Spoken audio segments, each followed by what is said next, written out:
here by the great composer John Williams.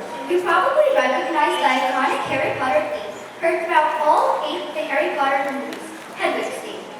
The second theme was from the second movie, Harry Potter and the Chamber of Secrets, entitled Harry's Wondrous World.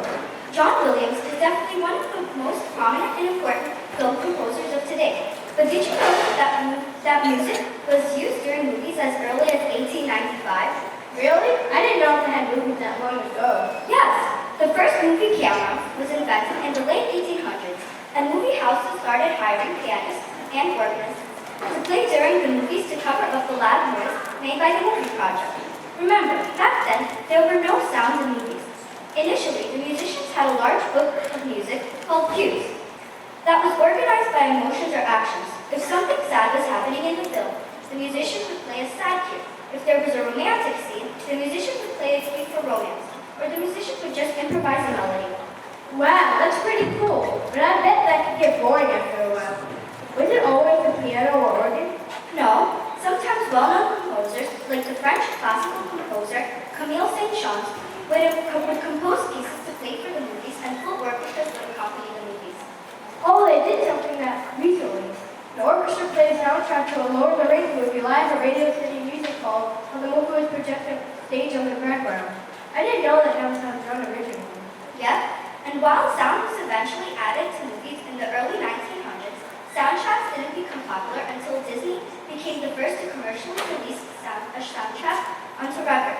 Songs from Walt Disney's Snow White and the Seven Dwarfs was released in 1937 as an advertising for the film. That's awesome. Film composers was quite interesting history. These days, movies don't come down in half soundtracks as pop songs are replacing the carefully composed soundtrack. True, but not today. In fact, we're continuing our concert with music from another very important film composer, Ennio Morricone. Our win consent will play selections from his soundtrack from the famous movie The Mission. Curtain, please.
Gabriel's oboe and Ave Maria, both from the 1986 movie Remission, arranged especially for our wind quintet by Carnegie Hall teaching fellow Mr. Gabby. As part of his requirements for the academy, Mr. Gabby handpicked 5 students and worked with them only a few times to prepare this musical. Not bad for only a few rehearsals. Next up, we have the quarter ensemble performing pieces from the battle scene from the 2005 movie Chronicles of Narnia, the lion, the witch, and the wardrobe.